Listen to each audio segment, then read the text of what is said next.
ॐ अनित्यदृश्येषु विवेचनित्यं तस्मिन् समाधत्तैह स्मलीलया विवेकवैराग्यविशुद्धचित्तं योऽसो विवेकी तमहं नमामि। विवेकजानन्दनिमग्नचित्तं विवेकदानैकविनोदशीलं विवेकभासाकमनीयकान्तिं विवेकिनन्तं सततं नमामि। ऋतं च विज्ञानमधीश्रयत्यत् निरन्तरं चादिमध्यान्तहीनं सुखं स्वरूपं प्रकरोति यस्य आनन्दमूर्तिं तमहं नमामि। सूर्यो यथान्धं हितमो निहन्ति विष्णुर्यथा दुष्टजनान् छिनत्ति तथैव यस्याखिलनेत्रलोभं रूपं त्रितापं विमुखीकरोति तं देशिकेन्द्रं परमं पवित्रं विश्वस्य पालं मधुरं यतीन्द्रं हिताय निर्णां नरमूर्तिमन्तं विवेकानन्दमहं नमामि। नमः श्री यतिराजाय विवेकानन्दसूरये सच्चित्सुखस्वरूपाय स्वामिने तापहारिणे।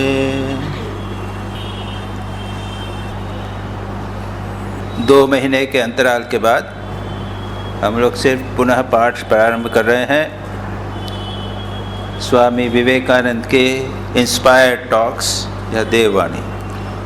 लेकिन मैंने सोचा अभी मैंने जो एक भजन गाया उसका अर्थ मैं आपको बता दूं, क्योंकि मैं जो भजन है कुछ हिंदी भजन गाता हूं जो प्रचलित नहीं है और ऐसा भी लगता है कि कुछ आपको समझ में ना आया होवे, और कुछ ऐसे भजन हैं जो कव्वाली गज़ल उर्दू से संबंधित हैं। तो आज जो भजन गाया उसको मैं थोड़ा सा बता दूं। छोटा सा भजन है। उठ जाग मुसाफिर भोर भई अब रैन कहाँ जो सोवत है। उठ जाग मुसाफिर, मुसाफिर हम सभी मुसाफिर हैं, याद रखिए। ये हमारा जो यात्रा है ये संसार यात्रा है। हम लोग यहाँ पर आए हैं स्थायी रूप से रहने के लिए नहीं है, रास्ता है जहाँ से हम चले जाएंगे। एक कथा है, कहानी है, सूफ़ी कहानी है। एक इब्राहिम करके संत हुए हैं और ये इब्राहिम संत होने के पहले एक अरब देश में बल्ख करके एक राज्य था, वहाँ के ये बादशाह थे, राजा थे। एक दिन वो अपने दरबार में बैठे हुए थे कि एक आदमी ऊंचा पूरा तगड़ा लाठी लेके दाढ़ी वाला सीधा दरबार के अंदर बिना रुके चला आया और सामने आके इधर उधर देखने लगा। तो इब्राहिम ने पूछा क्या देख रहे? तो कि मैं यहाँ रहना चाहता हूँ लेकिन रहने की जगह देख रहा हूँ। तो कह रहो कि नहीं, मैं सराय में नहीं रहता। सराय यानी समझे ना, अपने धर्मशाला या सराय, इसमें मैं नहीं रहता हूँ। तो क्या ये मेरा घर है, रह सकते हो तुम? नहीं। अच्छा ये बताओ तुम्हारे पहले कौन था? तो कि मेरे अब्बा, मेरे पिताजी थे, मैं इसके यहाँ राजा थे। उसके पहले कौन था? तो उनके अब्बा राजा थे। उसके पहले कौन था? उसके पहले था। तो देखो एक आदमी आता है चला जाता, आता चला जाता, आता चला जाता, ये तो सराय है। ऐसा कह के वो चला गया। इनको दिल में लग गई। फिर कहानी आती है कि वो ऐसे उदास बैठे हुए हैं, महल के ऊपर बैठे हुए हैं, छत पे ऊपर तीसरी मंजिल पे, छत के ऊपर ढक ढक ढक ढक आवाज़ आई, ये कौन है? देखिए मैं हूँ। तो क्या कर रहे हो? वही आदमी जो दरबार में आया था। तो क्या कर रहे हो? मेरा ऊँट खो गया, उसको ढूंढ रहा हूँ। अरे ऊँट के कोई छत के ऊपर खोएगा? तो बाहर रेगिस्तान में कहीं खोएगा, वो छत है। तो कहते हैं कि तुम बात ठीक जो कहते हो ठीक कहते हो, लेकिन ये बताओ ऊँट अगर छत पे नहीं मिल सकता है तो अल्लाह क्या महल में बैठे मिल सकता है? तो कह के चला। तो उनको इतना लगा। उसके बाद में वो अरे जीवन में परिवर्तन आया। उसके बाद में सब कुछ छोड़ के संत बन गए थे। तो तात्पर्य क्या है यहाँ पे जो कहा है, उठ जाग मुसाफिर, हम सभी मुसाफिर हैं। ये हमारा संसार में आना जाना लगा हुआ है और हम बीच में सो जाते हैं, भूल जाते हैं कि हमको आगे जाना है, रास्ता जाने का आगे है, भूल गए। उठ जाग मुसाफिर, वेकअप। स्वामी विवेकानंद कहते हैं ना, अराइज अवेक। तो अराइज अवेक स्वामी विवेकानंद ने जो कहा था, तो क्या सोए हुए लोगों के लिए ही कहा था क्या? हम सभी के लिए कहा, अराइज अवेक, उठो जागो। यानी अज्ञान में जो डूबे हुए हैं उससे हमें जागना है, अराइज अवेक। तो यहाँ पे भी कहते हैं मुसाफिर उठ, उठ जाग। वही स्वामी जी ने कहा अराइज अवेक, उठ जाग मुसाफिर, अराइज अवेक। भोर भई, टाइम आ गया, प्रत्येक क्षण आ गया। याद रखिए, जो जीवन चला गया वो तो चला गया, उसके बाद कुछ नहीं आने वाला। अभी उठो, अभी जाग जाओ, अज्ञान के अंधकार से जाग जाओ, मोह के अंधकार से जाग जाओ, आलस्य के अंधकार से जाग जाओ और अपने मन को पूरा भगवान में लगाओ। अब रह न कहाँ जो सोवत है, अब सोने का टाइम चला गया, अंधकार चला गया है, अब उठो जाग जाओ। जो सोवत है सो खोवत है, जो जागत है सो पावत है। जो जाग जाता है उसको मिलता है, जो सोता रहता है वो खो देता है। जो सोवत है, जो सोता है वो खो देता है, जो जागता है उसको पावत है। टुक नींद से अखियाँ खोल जरा और अपने प्रभु से ध्यान लगा। थोड़ा सा जो अज्ञान की निद्रा है उससे आँखों को खोलो, आँखें खोलकर आँखियाँ खोल जरा और अपने प्रभु में ध्यान लगा। जो अज्ञान का अंधकार है उसको दूर करके, उससे अपने मन को हटाकर नींद से उठकर अब भगवान में मन को लगाओ। तो मतलब ये नहीं कि केवल सुबह उठ के करना, नहीं, सब समय। ये यहाँ पे जो बात कही है, हम सभी मुसाफिर हैं और सभी अज्ञान की निद्रा में सो रहे हैं। अभी उठे हैं, थोड़ी देर प्रवचन सुना, अच्छा लगेगा, जैसे ही बाहर जाएंगे वो फिर अज्ञान के निद्रा में चले जाएंगे। जो लोग जाग जाते हैं उसके बाद में ये इब्राहिम ऐसे जागे, कहीं चैन नहीं मिला। मन बहलाने के लिए शिकार खेलने गए, वहाँ भी नहीं मिला चैन, सब जगह लग रहा है मौत तुम्हारे पीछे पड़ी है, मौत तुम्हारे पीछे पड़ी है। फिर वापस लौट के नहीं आए, वहीं पर जंगल में रह गए। अपने कपड़े उन्होंने किसी एक किसान को दे दिए, किसान के कपड़े पहन लिए, वापस लौट के नहीं आए। जो ऐसे जागे, ऐसे जागे कि बस परमानेंट लागे जाए। यह प्रीत करने की रीत नहीं, प्रभु जागत है तू सोवत है। हम कहते हैं भगवान से प्यार करते हैं, कौन प्यार करता है? ये प्रीत करने का रीत नहीं। भगवान सब समय जागृत हैं, याद रखिए। भगवान सदा सर्वदा जागृत है। हम जब सोते रहते हैं तब भी भगवान जागृत रहते हैं और हम सोए रहते हैं। भौतिक निद्रा, अज्ञान की निद्रा, मन को भटकाए रखने की निद्रा, इसमें हम डूबे हैं ये प्रीतकरण की रीत नहीं है, ये प्रेम नहीं है। भगवान जो हैं वो ये प्रेम, ऐसे प्रेम नहीं हो सकता। यह प्रीतकरण की रीत नहीं। यहाँ पर प्रभु जागत है तू सोवत है, यहाँ पर थोड़ा सा चेंज कर दिया। ये उर्दू का है, रब जागत है तू सोवत। ये रब शब्द जो है वो प्रभु के लिए यूज़ करते हैं, लेकिन ये उसमें प्रेम का भाव अधिक रहता है। रब यानी माई बिलवेड, मैं जिसको प्यार करता हूँ वो प्रेम, वो है रब। रब जागत है तू सोवत है। ये रब यानी जिसको तू प्यार कर रहा है वो जाग रहा है, भगवान जाग रहा है, तू सो रहा है। तो इसके बाद में अब वो बता रहे हैं कि तुम कैसे निद्रा में सदा डूबे रहे। नादान भुगत कर्मनी अपनी, ए पापी पाप में चैन कहाँ। जब पापी के गठरे शीस धरी, अब शीस पकड़ क्यों रोत। अरे मूर्ख, नादान, नादान यानी भोला भाला व्यक्ति, अनजान, मूर्ख, यहाँ समझ लेना पड़ेगा। अरे मूर्ख, तूने जो कुछ किया है वो अपना भुगतना पड़ेगा तुझे। आपने जो पाप कर्म किए हैं सभी अच्छे हो जाते हैं। आश्रम आए हम सब बड़े अच्छे हो गए। हमारा पता नहीं कितने पाप कर्म किए हैं, बुरे कर्म किए हैं, वासनाओं से प्रेरित होकर असत्य, हिंसा, काम, क्रोध इत्यादि अब सब जानते हैं।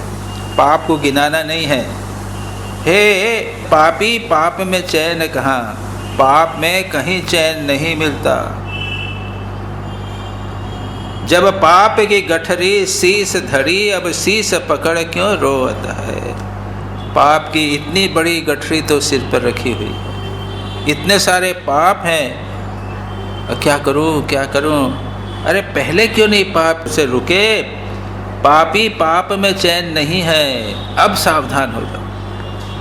अब कम से कम जीवन को परिवर्तित करो, आज से जीवन को परिवर्तित करो, जिससे जो पाप है वो तो धीरे धीरे हटेगा, लेकिन अब दूसरा पाप न करो। क्योंकि कहते हैं पाप की गठरी शीस धरी, सिर पर धरी है, सिर पकड़कर अब क्यों रोता है। अरे पड़ा हुआ अब क्या करेगा।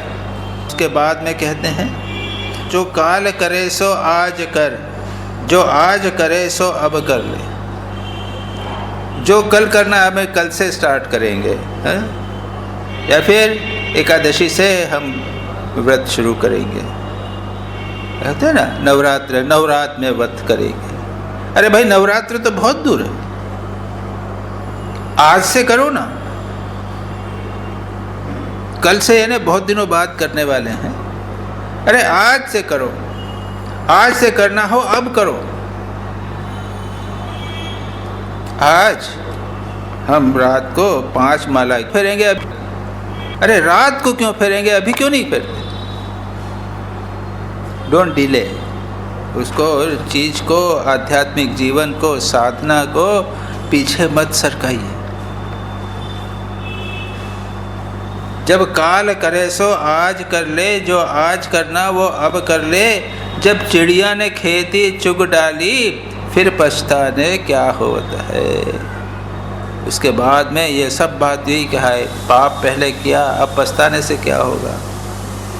चिड़िया जब खेती को चुग ली, अरे चिड़िया ने खेती चुग ली, अरे पहले तुमने क्यों व्यवस्था नहीं की, पहले तुम सावधान होकर वहाँ क्यों नहीं बैठे। चिड़िया को दूर करने के उपाय होते हैं, यानी ये पाप से तुम पहले क्यों नहीं बचे। अब सावधान हो जाओ, अब आगे से। तो ये बहुत प्रसिद्ध भजन है, मैंने आज इसको कहा। अब हम पुनः स्वामी विवेकानंद के इंस्पायर्ड टॉक्स प्रारंभ करते हैं।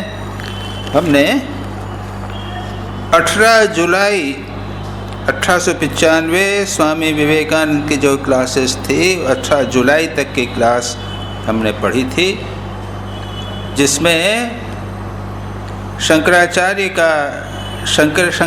की फिलॉसफी चल रही है। स्वामी विवेकानंद ने ब्रह्म सूत्र पर शंकर भाष्य लिया है, अत्यंत कठिन है, और यह जो इंस्पायर्ड टॉक्स हैं यह भी अत्यंत कठिन है। फिर भी मैंने लिया, क्यों, और मैंने इसको बताया भी था इसका महत्व क्या है। स्वामी विवेकानंद के साहित्य का महत्व बहुत है। याद रखिए, हम सब लोग वचनामृत पढ़ते हैं, वचनामृत बड़ा अच्छा लगता है, बड़ा सरल लगता है, है ना, बड़ा अच्छा लगता है, बड़ा सरल लगता है। लेकिन जैसा मैंने आपको पहले भी कहा है, हमारी परंपरा में है, स्वामी विवेकानंद को पढ़े बिना श्री रामकृष्ण को आप नहीं समझ सकते। क्यों? एक बच्चा भी, श्री रामकृष्ण तो बहुत सारी कहानियाँ सुनाई करते थे ना, tales and parables of Shri Ramakrishna किताब है, बहुत सारी कहानियों की किताब। श्री रामकृष्ण कितनी कहानी, बच्चा भी पढ़ेगा तो उसको अच्छा लगेगा। अब बच्चे ने जो पढ़ा उसको जो अच्छा लगा और हम जो पढ़ेंगे उसमें अंतर होगा कि नहीं होगा? यही बात। अपने मन को परिपक्व बनाने के लिए श्री रामकृष्ण के उपदेशों को ठीक ठीक समझने के लिए स्वामी विवेकानंद को पढ़ना अत्यंत आवश्यक।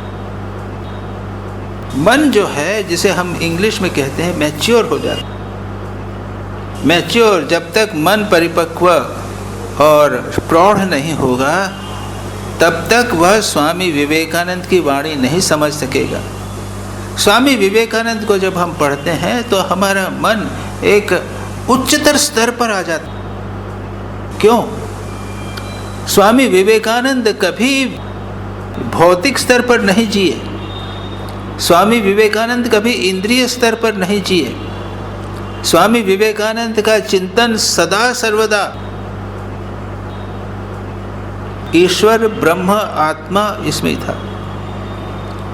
स्वयं स्वामी विवेकानंद कहते हैं ना, my message can be put in but few words to preach and to mankind their divinity and how to manifest in every movement of life. मेरा संदेश या जीवन संदेश केवल कुछ शब्दों में कहा जा सकता है। वो क्या?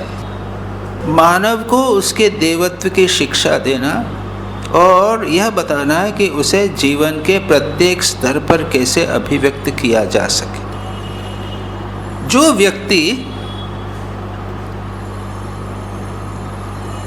सदा देवत्व के स्तर पर रहता है वही तो यह कह सकता है ना। मानव को उसके देवत्व की शिक्षा देना प्रत्येक स्तर पर। स्वामी विवेकानंद जब एक युवक से बात करते हैं तब भी देवत्व की बात करते हैं, एक प्रौढ़ व्यक्ति से बात करते हैं, प्रवचन देते हैं तब भी देवत्व की बात करते हैं, अपने गुरु भाइयों से बात करते हैं तब भी देवत्व के स्तर पर बात करते हैं। क्यों? क्योंकि स्वामी विवेकानंद सदा सर्वदा इस देवत्व के स्तर पर रहते थे।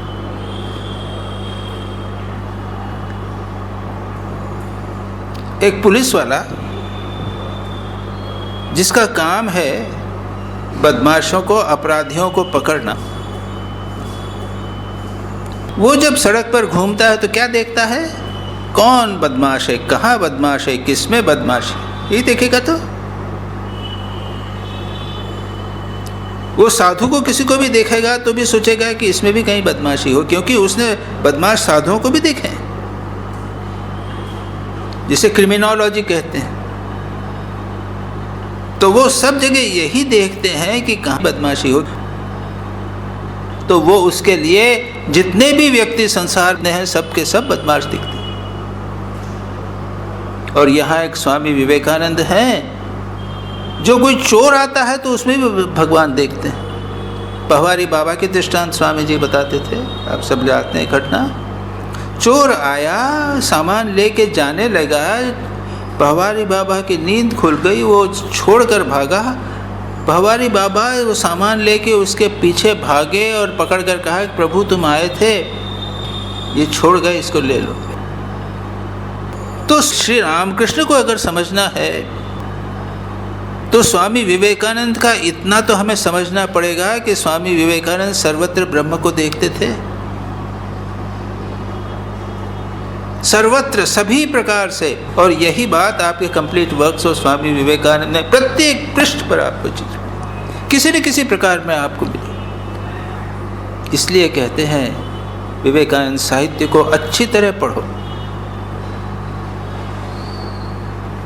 उसके बाद वचनामृत पढ़िएगा, नहीं तो क्या होगा? वचनामृत में वो अवतार वरिष्ठ ठाकुर नहीं दिखेंगे, वो उपदेश देते हुए ठाकुर दिखाएंगे। एक संत दिखेंगे, एक गुरु दिखेंगे, लेकिन निरंतर हमारे मन में ये भाव नहीं जागेगा कि ये अवतार वरिष्ठ साक्षात परमात्मा है, सच्चिदानंद स्वरूप। इसलिए स्वामी विवेकानंद को पढ़ना। स्वामी विवेकानंद हम जिस स्तर से हैं उस स्तर से धीरे से उठाते हैं और श्री रामकृष्ण के निकट जाने के लिए हमें तैयार करते हैं।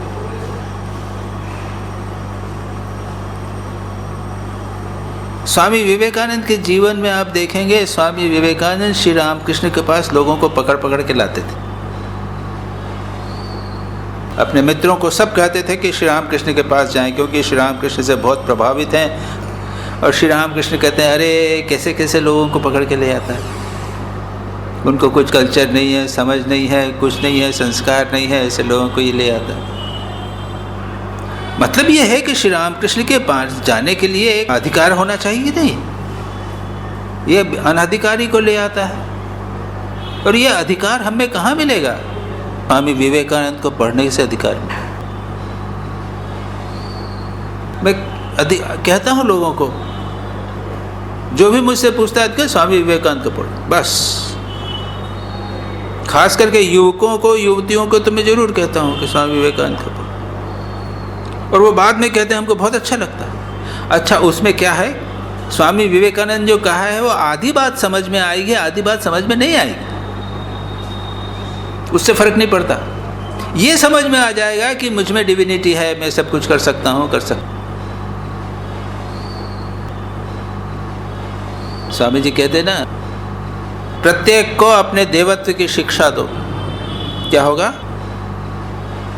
तुम डिवाइन हो, तुम्हें महान हो, तुम्हें आत्मा है, तुम्हें सच्चिदानंद स्वरूप हो, सारी क्षमता तुम में विद्यमान है। ये सारी बातें स्वामी विवेकानंद के साहित्य में। उससे क्या होगा? एक विद्यार्थी अच्छा विद्यार्थी बनेगा, एक शिक्षक अच्छा शिक्षक बनेगा, एक डॉक्टर अच्छा डॉक्टर बनेगा, और इसके अनेक दृष्टांत आप प्राप्त कर सकते। 100 साल से ज़्यादा स्वामी विवेकानंद न जाने कितने लोगों को प्रेरणा देते रहे। कितने लोगों को मैंने देखा है, ऑर्डिनरी डॉक्टर बड़ा विराट महान डॉक्टर हो, एक ऑर्डिनरी क्लार्क बहुत बड़ा मैनेजर हो, रोज पढ़ते हैं स्वामी विवेकानंद।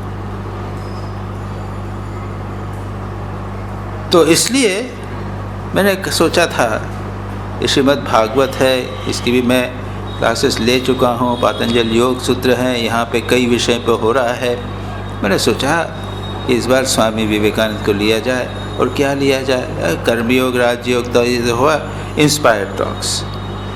और जब इंस्पायर्ड टॉक्स, यह है देववाणी।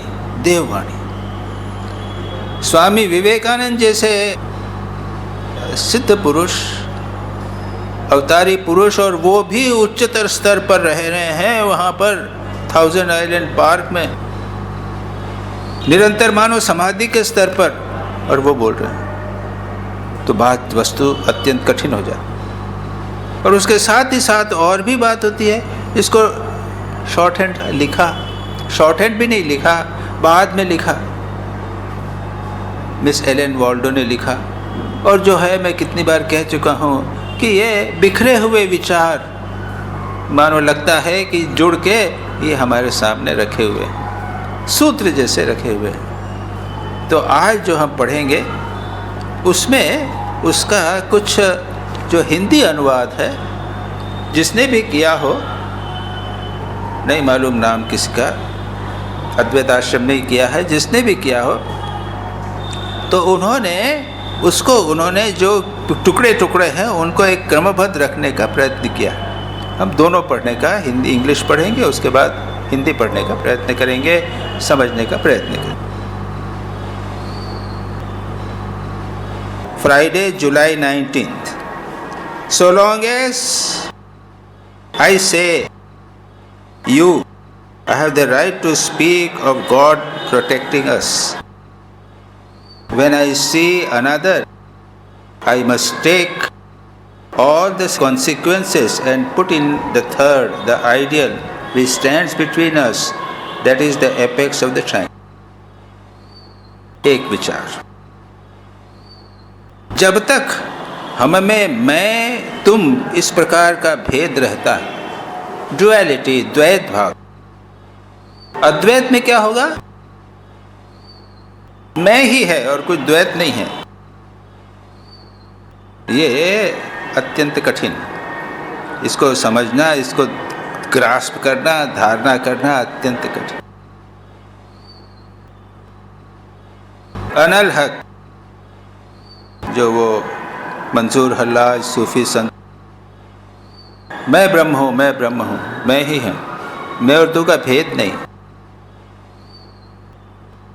श्री रामकृष्ण के जीवन में, स्वामी विवेकानंद के जीवन में, इन लोगों के जीवन में, श्री रामकृष्ण ने गले में कैंसर हो गया, लोगों ने बार बार कहा माँ जगदम्बा से प्रार्थना कीजिए, तो ठाकुर ने कहा ठीक है, कैसे कहूँ, ये तो शरीर तो है, ये तो नश्वर है, शरीर जो है वो अनित्य है, मिथ्या है, इस पे मन को कैसे लगाऊं। उन्होंने वो पंडित से तो बोल दिया, पंडित जी चुप हो गए, लेकिन भक्तों ने कहा कि महाराज ऐसे नहीं चलेगा, आप माँ से प्रार्थना कीजिए। कह रहे मैं प्रार्थना नहीं कर सकता ऐसा कि मेरे शरीर को ठीक कर दो, कि नहीं आप बोलिए। बाद में पूछा कि माँ से बोला, तो कि हाँ बोला। क्या बोला? कि मेरे गले में थोड़ा सा ये है, कुछ ठीक कर दे जिससे मैं खा सकूं। माँ ने क्या कहा? माँ ने कहा तुम इतने मुंह से तो खा रहा है। ये हुआ अद्वैत। ये केवल हम लोग बात करते हैं, अनुभूति होगी तो इस प्रकार, इतने मुंह से खा रहा हूं। और उल्टा भी गए थे बोटेनिकल गार्डन देखने के लिए, मालूम है ना कहानी? बोटेनिकल गार्डन देखने के लिए गए थे, लौट के आ रहे थे, 3-4 जने थे, भूख लगी तो क्या किया, थोड़ा सा भूख लगी कुछ ला दो, रसमुंडी। आप लोग नहीं जानते, बंगाली लोग तो सभी लोग तो बंगाली जानते हैं। छोटा रसगुल्ला, रसमुंडी, एक इतना लिया, सबको भूख लग रही है, सब थक रहे हैं, सब खा गए ठाकुर, और पानी पी लिया, पेट भर लिया। लोगों ने सोचा अरे खुद खाते, हमको प्रसाद करके देते। क्या हुआ? सबका पेट भर गया। यह हुआ अद्वैत। और वो भी अद्वैत, सबके मुंह से। नहीं तो क्या हुआ, हम भी ये ऐसे अद्वैत हम सभी हो सकते हैं ना, पेट भर के खा लिया, मैंने खा लिया, सबका पेट भर गया, हाँ मजे से खुद खाओ। ऐसा अद्वैत तो सब कर सकते, लेकिन वो खा रहा है, मैं खा रहा हूं, बहुत ऊपर की बात है। जब तक वो नहीं होता, स्वामी जी कहते हैं, जब तक हम में मैं तुम इस प्रकार का भेद ज्ञान रहता है, तब तक भगवान हमारी रक्षा करते हैं, यह कहने का हमें अधिकार है। जब तक हमें इस प्रकार का भेद ज्ञान रहता है, तब तक उससे जो कुछ अनिवार्य सिद्धांत निकलते हैं उन्हें भी ग्रहण करना होगा। मैं और तुमको स्वीकार करने पर हमें आदर्श स्थानीय एक तीसरी वस्तु को स्वीकार करना होगा, जो इन दोनों के बीच है। वही है ईश्वर, जो त्रिकोण के शीर्ष बिंदु रूप है। जैसे इसके आगे चले तो अद्वैत की बात छोड़ दीजिए, अद्वैत की बात ले लीजिए। हम सब द्वैत देखते हैं। अब द्वैत जब देखते हैं तो स्वामी जी कहते हैं एक तीसरी चीज होनी चाहिए, वो ईश्वर होना चाहिए, या सिद्धांत होना चाहिए, आइडियल होना। ये एक इंपॉर्टेंट पॉइंट। और ये सारा दर्शन शास्त्र, विभिन्न प्रकार के दर्शन इसके ऊपर आधारित। सांख्य द्वैतवादी है, बहुत सारे सिद्धांत द्वैतवादी है। द्वैतवादी सांख्य का अर्थ क्या है? सांख्य कहता है कि ये जो चेतन सत्ता है ना, मैं जीव हूं, चेतन हूं, कॉन्शियसनेस है, और जड़, जड़ चेतन, ये सब जड़ हैं। मैं चेतन हूँ। मेरा शरीर तो जड़ है, ये मेरी आत्मा की चेतना के द्वारा, प्राण इत्यादि के द्वारा शरीर चेतन प्रतीत होता है। ये पंचकोश तो है, जड़ है, उसके पीछे जो आत्मा है वो चेतन। तो जड़ जो है वो प्रकृति है और चेतन जो है वो पुरुष। प्रकृति और पुरुष, और जो पुरुष हैं वे बहुत सारे पुरुष। पुरुष यानी चेतन आत्मा, जिसे आप कहिए मेरे में एक आत्मा है, आप में आत्मा है, ये पेड़ में आत्मा है, ये कीड़े में आत्मा है, ये भिन्न है। ये द्वैतवादी बहुजीववादी है। अद्वैत वेदांत में आते हैं, क्या कहते हैं कि सब एक आत्मा है। अभी तो छोड़ दीजिए, बहुत दूर की बात। लेकिन सांख्य कहते हैं कि ये जीव जो है, बहुत सारे जीव हैं, चेतन हैं, और दूसरी है प्रकृति, पुरुष और प्रकृति। प्रकृति क्या है? त्रिगुणा, 3 गुण, सत्वगुण, रजोगुण, तमोगुण। और प्रकृति क्या है? उसमें शक्ति। जो जीव है, जो पुरुष है, उसमें शक्ति नहीं है, लेकिन वो चेतन। जब ये दोनों पास में आते हैं तो प्रकृति जो है भी जड़ पड़ी हुई है, 3 गुण हैं, वो साम्य अवस्था में पड़े हुए हैं। प्रकृति में स्पंदन हो जाने लग जाता है। ये 3 जो गुण हैं एक दूसरे से मिलने जुलने लग जाते हैं और सारी जगत की सृष्टि, स्थिति, प्रलय इत्यादि सब होने लगे। अच्छा, ईश्वर? नहीं, ईश्वर की कोई जरूरत नहीं। यहाँ कहा ना, स्वामी जी कहते हैं कि ईश्वर होना चाहिए। सांख्य कहता है नहीं, कोई ईश्वर की जरूरत नहीं। और दृष्टांत देते हैं, कैसे दृष्टांत? चुंबक। तो चुंबक को यहाँ नीचे रख लीजिए, इसके नीचे, और इसके ऊपर लोहे के टुकड़े डाल दीजिए। चुंबक है, लोहे के टुकड़े चलने लग गए। अपने आप में लोहे के टुकड़ों में कुछ शक्ति नहीं थी। प्रकृति अपने आप में नहीं है। जैसे ही पुरुष के पास में आई, ये प्रकृति में सारा स्पंदन चालू हो गया, जगत की सृष्टि, स्थिति, प्रलय होने लग गई। सब, प्रत्येक जीव में भी मेरे भीतर चेतन है, इसलिए मेरा शरीर काम कर रहा है। जिस दिन चेतन निकल गया, उस दिन शरीर बंद, खत्म। लेकिन इसके लिए ईश्वर की क्या जरूरत है? और भी अच्छा दृष्टांत, इंजन, रेलवे का इंजन। मुझे बहुत अच्छा लगता है दृष्टांत, कई बार बोला हूँ। 1000 हॉर्स पावर। ये कार हमारी जो है ना, वो 10 हॉर्स पावर, 8 हॉर्स पावर, ऐसे हॉर्स पावर की होती है। तो 1000 हॉर्स पावर या बाहर ज़्यादा कितने सारे डब्बों को खींच के ले जाती है। इतना पावर है उस इंजन में। अब इंजन पड़ा हुआ है, इंजन से कहो चलो, नहीं चल सकता, जड़ है। इतना पावर है लेकिन जड़ है। चेतन एक आना चाहिए। एक ड्राइवर आके बैठेगा, और ड्राइवर में कितना हॉर्स पावर है? तो 5-10 की जो उठाने में दिक्कत होगी उसको। ड्राइवर आके बैठेगा, एक बटन दबाएगा और ये इंजन चालू हो जाए। एक चेतन, उसके साथ में प्रकृति जो जड़ है वो संपर्क में आने से सारे जगत की सृष्टि हो।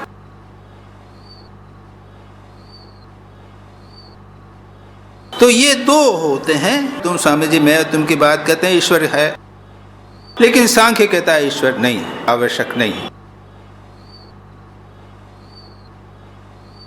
जैनिज्म में भी नहीं मानते ईश्वर को। ईश्वर नहीं मानते, एक सिद्ध पुरुष मानते हैं, तीर्थंकर मानते हैं। वो सब कामना वासनाओं से परे हो गए, लेकिन जगत को चलाने वाले नियंता के रूप में ईश्वर को नहीं। बौद्ध भी नहीं मानते, सांख्य भी नहीं मानता। लेकिन सांख्य का जो ट्विन ब्रदर है योग, सांख्य योग, योग ईश्वर को मानता है। इसलिए योग को कहते हैं सेश्वर सांख्य, स ईश्वर सांख्य। यहां पे क्या कहा? ईश्वर को कहते हैं पुरुष विशेष। पुरुष यानी क्या? आत्मा एक। हम लोग जैसे सब पुरुष यानी जीव, उसमें एक विशेष जीव है, उसको कहते हैं ईश्वर। उसमें क्या है, ये पंच क्लेश, अविद्या, अस्मिता, राग, द्वेष, अभिनिवेश नहीं। ये कर्म जो है वो प्रारब्ध कर्म, आगामी कर्म, संचित कर्म, क्लेश कर्म वो नहीं है। विपाक यानी उनका फल होना और उसके बाद उनको संचित होकर रखना, विपाक आशय, ये सब कुछ नहीं। क्लेश कर्म विपाक आशय अपरामिष्ट पुरुष विशेष ईश्वर। उसके साथ में सब पूर्वशाम पे गुरु, गुरु है वो, सब पूर्वों के गुरुओं का गुरु है। काल से भी परे, यानी जब सृष्टि हुई नहीं हुई इसके पहले से है गुरु। सब पूर्वेशाम पे गुरु कालेन अनवच्छेदात् तत्र निरतिशय सर्वज्ञत्व बीजम, उसमें पूर्ण ज्ञान है, सर्वज्ञ है। ये हुआ ईश्वर। लेकिन जगत का नियंता नहीं है ईश्वर, जगत की सृष्टि स्थिति प्रलय नहीं करता ये ईश्वर। तो यहाँ पर ये ईश्वर का। अब इसके बाद में विभिन्न मतवादों में विभिन्न ईश्वरों की चर्चा की। ये तो हुआ सांख्य की बात, योग की बात। अब आप लीजिए, जगत की सृष्टि कौन करता है? तो ब्रह्मा करते। तो ब्रह्मा करते हैं, तो ब्रह्मा कैसे हैं? तो वो उपनिषद वेदों में क्या है, ईश्वर का नाना प्रकार से वर्णन किया गया। क्या है? सहस्र शीर्षा पुरुषा सहस्राक्ष सहस्रपाद भूमि विश्वतो वृत्वा अत्यतिष्ठ दशांगुलम इत्यादि। यह सहस्र, सैकड़ों सिर हैं उसके, सैकड़ों पैर हैं, हाँ, सैकड़ों आंखें हैं। तो ये ईश्वर का वर्णन हो गया। फिर कहते हैं कि अब बहुत सारे पैर वाला है, तो वो जो है ये चलता है ना, सेंटीपीड चलता है ना, वो तो बहुत सारे पैर वाला हो गया, हाँ? वो ईश्वर हो जाएगा कि नहीं, उसके 4 सिर हैं। ब्रह्मा बनाया ना, 4 सिर बना दिए, तो ब्रह्मा बना दिया, 4 सिर बना दिया। अब ये ब्रह्मा को कहाँ बिठा दिया? वो विष्णु के नाभि में से एक कमल निकाला, कमल के ऊपर ब्रह्मा को बिठा दिया। तो विष्णु ब्रह्मा तो कुछ नहीं है, क्या ईश्वर है? ब्रह्मा होगा, विष्णु होगा ईश्वर। अरे ये विष्णु भी जो हैं वो शिव जी, जब वो शिखा बन गए थे ना, अग्नि शिखा बन गए थे ना, कहानी है ना, शिव जी अग्नि शिखा बन गए थे, विष्णु नीचे गए थे उनको देखने के लिए, पता लगाने के लिए, पता नहीं लगा सके। तो ये कैसे विष्णु? शिव जी हैं, वो हैं भगवान। लेकिन शिव जी को भी जब कुछ काम करना होता है तो गणेश जी की पूजा करते हैं, तो गणेश जी बड़े हो गए। इस प्रकार से नाना भगवान के बहुत सारे वर्णन करने लगे। उसके बाद में क्या कहते हैं? अल्टीमेटली आके कहते हैं माया तो प्रकृति विद्या मायिनम तो महेश्वर। 2 बात कर दिया। एक संसार जो जगत है ये माया के द्वारा चल रहा है, जिसको हमने प्रकृति कहा, और एक मायावी है, वह ईश्वर। अब वो कोई भी हो, ब्रह्मा कहो, विष्णु कहो, शिव कहो, गणेश कहो, उससे कुछ फर्क। तो जो लोग ईश्वरवादी हैं उनके ईश्वर के विभिन्न मान्यताएं। ईसाइयों की भिन्न मान्यता होगी, मुसलमानों की भिन्न मान्यता होगी। लेकिन एक बात ऐसा कहा, माया तो प्रकृति विद्या मायिनम तो महेश्वर। इस जगत की सृष्टि नियंता करने वाला एक, इसको हम माया महेश्वर ये कहें। यहाँ तक हो। तो स्वामी जी का जो सिद्धांत था उसको हमने किसी तरह थोड़ा सा देखने का प्रयत्न किया। पुनः पढ़ लें। मैं और तुम इस प्रकार का भेद जब तक है तब तक हमारी रक्षा भगवान करते हैं, यह कहने का अधिकार।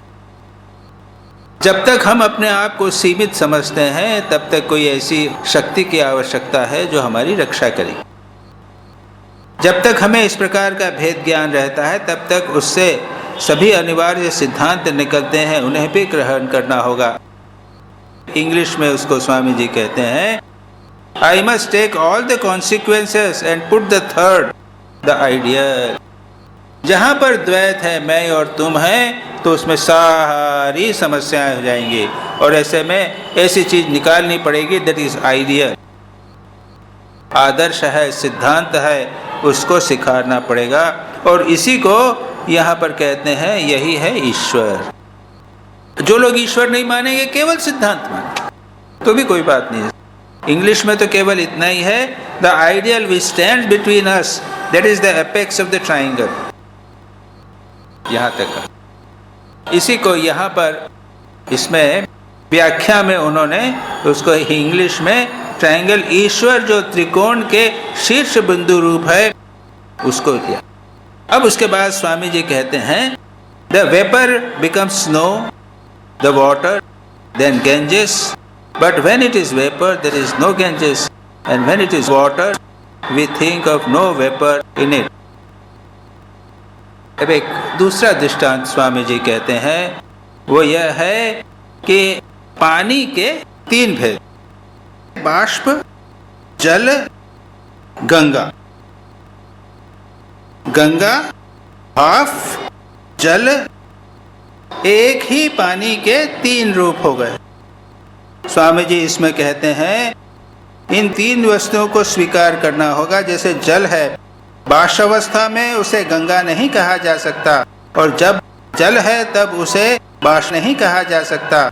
एक ही वस्तु के तीन भाग हो गए, गंगा बह रही है, जल जो इसमें है, और एक बाष्प बना हुआ है।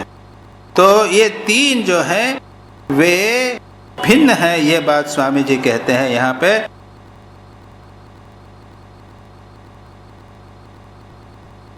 इसी प्रकार से कहते हैं, सृष्टि या परिणाम की धारणा के साथ इच्छा शक्ति की धारणा अच्छेद्य भाव से जड़ित रहती है। अब ये बात दूसरी चीज आ गई है, इसको जोड़ना मैं कोशिश कर रहा था, कैसे इसको जोड़ना इस कठिन। स्वामी जी जो कह रहे हैं, ये दूसरी बात कहते हैं, द आइडिया ऑफ क्रिएशन और change is inseparably connected with will. यहाँ पर एक नई चीज आ गई है, वो है इच्छा शक्ति। सृष्टि या परिणाम की धारणा के साथ इच्छा शक्ति की धारणा अच्छेद्य भाव से जड़ित है। की चर्चा हम अगली बार करें। तम देशिकेन्द्रं परमं पवित्रं विश्वस्य पालं मधुरं यतीन्द्रं हिताय निर्णां नरमूर्तिमन्तं विवेकानन्दमहं नमामि। नमः श्री यतिराजाय विवेकानन्दसूरये सच्चित्सुखस्वरूपाय स्वामिने तापहारिणे।